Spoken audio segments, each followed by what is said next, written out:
Rennes, l'entraîneur de kayak en prison après avoir reconnu, partiellement, des viols sur mineurs.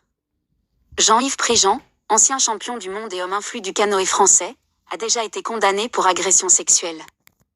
Le récit livré devant le tribunal n'était donc pas exact.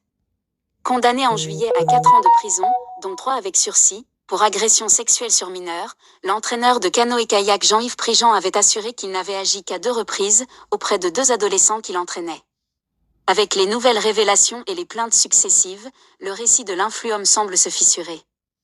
Jeudi, celui qui est le père de l'athlète olympique Camille Prigent a été mis en examen pour viol, agression sexuelle et harcèlement sexuel par un juge d'instruction du tribunal de Rennes. Il a été placé en détention provisoire. Vice-président du club de kayak local et figure incontournable de la discipline, Jean-Yves Prigent est un ancien athlète de haut niveau. En 1977, il avait été sacré champion du monde par équipe. À 70 ans, il entraînait et accompagnait de nombreux ados, espoirs de la discipline.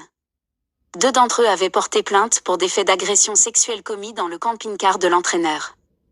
Le vendredi, puis le samedi, l'entraîneur y avait invité un mineur et partageait la même couchette. Lors de l'audience, il avait reconnu leur avoir caressé le sexe. Il avait écopé d'1 an de prison ferme, à effectuer sous bracelet électronique, et 3 ans avec sursis. Avant même ce procès, plusieurs autres témoignages étaient venus gonfler ce dossier de pédocriminalité.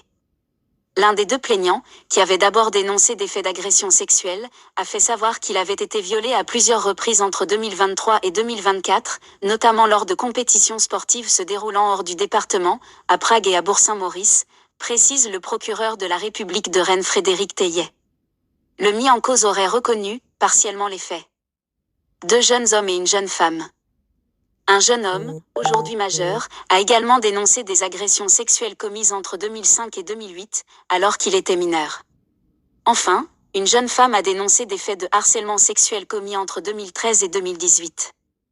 Ils sont évoqués par une jeune femme, dénonçant des propos répétés de l'intéressé à connotation sexuelle à son encontre, poursuit le parquet de Rennes. Ces faits sont contestés par l'intéressé. L'enquête a été confiée en cosaisine à la gendarmerie de Bru, à la brigade de recherche de Rennes et à l'office mineur, Hoffmann.